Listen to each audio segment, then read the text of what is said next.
నిజమైన పశ్చాత్తాపం అంటే ఏమిటి? దానిని ఎలా పొందుకోవాలి? మనందరి జీవితంలో ఏదో ఒక సందర్భంలో తప్పు చేసి విఫలమై పాపంలో పడిపోయిన క్షణాలుంటాయి. బైబిల్ అధ్యయనాల్లో మనం తరచుగా వినే మాట పశ్చాత్తాపపడండి. అయితే పశ్చాత్తాపం చెందడానికి ఒక సరైన మార్గం, ఒక తప్పుడు మార్గం ఉంది. అసలు పశ్చాత్తాపం అంటే కేవలం బాధపడటం కాదు, అది మన మనస్సును మార్చుకొని పాపపు మార్గం నుండి దేవుని మార్గం వైపు తిరగడం. నిజమైన పశ్చాత్తాపం కోసం ఈ 3 ముఖ్యమైన సూత్రాలను పాటించాలి. నంబర్ 1, దేవుని దయను గుర్తించడం. చాలామంది తాము చేసిన తప్పుకు భయపడో లేదా అపరాధ భావంతోనో పశ్చాత్తాపపడతారు. కానీ రోమీయులకు 2:4 ప్రకారం దేవుని అనుగ్రహము నీవు మారుమనసి పొందుటకు నిన్ను పురికొల్పుచున్నది.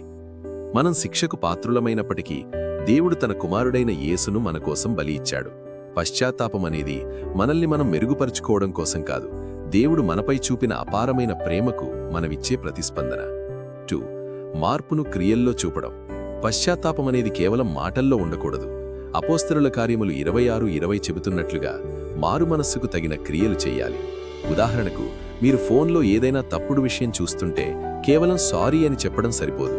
దాన్ని మళ్లీ చూడకుండా ఉండడానికి మీరు ఎలాంటి సరిహద్దులు పెట్టుకున్నారు? మీరు సీరియస్గా మారుతున్నారని దేవునికి తెలియాలంటే మీ అలవాట్లలో మార్పు రావాలి. ప్రార్థన, వాక్యపఠనం ద్వారా దేవునికి దగ్గరవ్వాలి. 3, కఠినమైన నిర్ణయాలు తీసుకోవడం. యేసుక్రీస్తు మత్తయి 5:30లో ఒక కఠినమైన మాట చెప్పారు.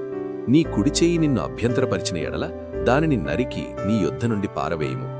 దీనర్థం నిజంగా అవయవాలను నరుక్కోమని కాదు, పాపానికి కారణమయ్యే విషయాలను మన జీవితం నుండి అంత కఠినంగా తొలగించాలని.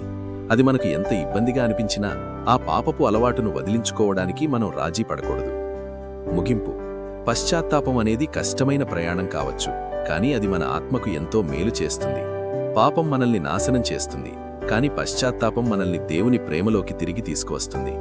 మీరీరోజు ఏదైనా విషయంలో తప్పు చేశాను అని భావిస్తే దేవుని దయను తలుచుకుని క్రియలతో కూడిన పశ్చాత్తాపం వైపు అడుగువేయండి. దేవుడు మిమ్మల్ని దీవించునుగాక.